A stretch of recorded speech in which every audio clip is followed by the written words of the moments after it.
Hello, I'm going to share with you a little story. Story about my daughter Isabella. She's 9 now, but at the time she was a mere 4 years old. See, Bella attended public Y care. Don't know if it's subsidized by the government. It's all privately done. Not exactly sure how that works. But see, in Y care she had this special assignment. She was to bring her favorite book and share it with the class. She was to talk about why she loved her book and all the favorite things about it. Now, I expected to see a little girl full of joy, happy, smiling when I picked her up that day to tell me all about how she was able to share a book with her class. But what I saw was a little girl full of tears and actually quite distraught. You see, Bella brought a book called My Favorite Angel to school. It's actually written by Kathy Lee Gifford. That book was not allowed to be shared with her class because it talked about angels, which referenced God. We can't do that, not in our public schools. Boy, was I dismayed. See, I've lived both sides of things. I grew up in a parochial school. Kindergarten through 8th grade, I attended Our Lady of Victory. Every Wednesday, we'd go to church. We'd pray before class, after the Pledge of Allegiance, of course. And then I went to high school in which prayer was kind of frowned upon. Yes, frowned upon. Actually was asked to put away my Bible. So, let's talk about this. Christian material belongs in our schools, folks. I'm going to talk to you about a few things. I want to talk about what I call the beginning of the end, when Christian materials were removed from our schools, where the Bible was removed from our schools. We're going to talk about why I think that hurts so bad, what Christianity brings, what Christian material brings, and what benefits there are. And then we're going to wrap up with the opposition. Why are people opposed to it? Does it make sense? Who's opposed to it? I think it's important for us to get through. So what happened to God in our schools? Christian materials, including prayer, the Bible, were allowed throughout the early to mid-1900s. On June 25th, 1962, Engel versus Vitale removed prayer from our school as being unconstitutional. Unconstitutional? Prayer was part of the writing of our Constitution. In God we trust is on the money that we spend. But it was deemed unconstitutional. I can't fight the law.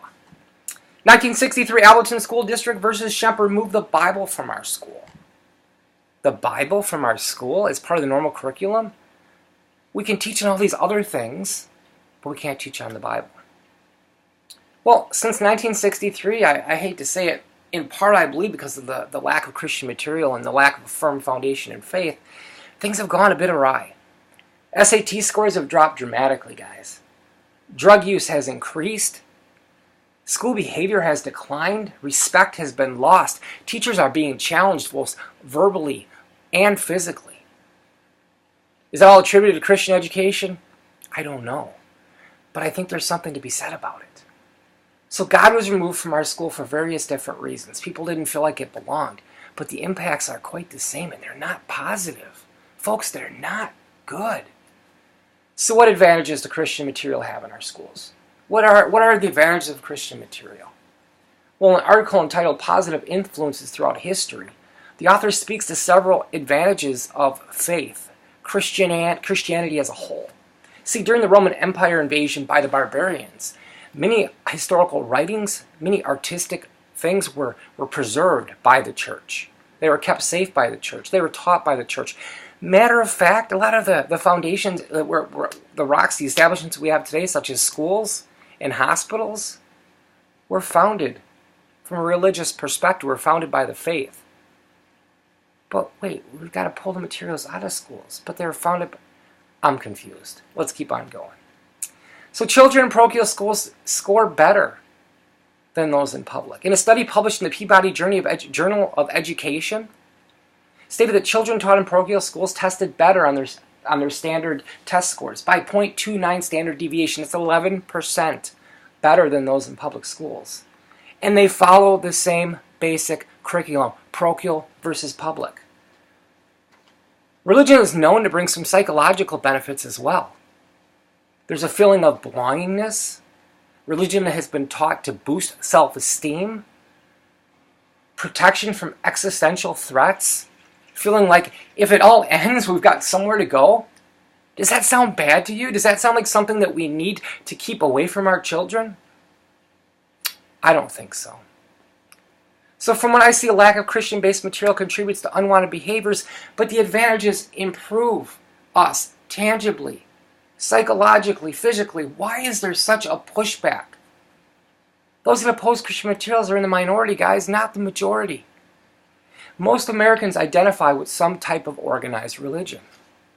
In a poll conducted by ABC News, 83% of all Americans are affiliated with some kind of structured, Christian-based religion.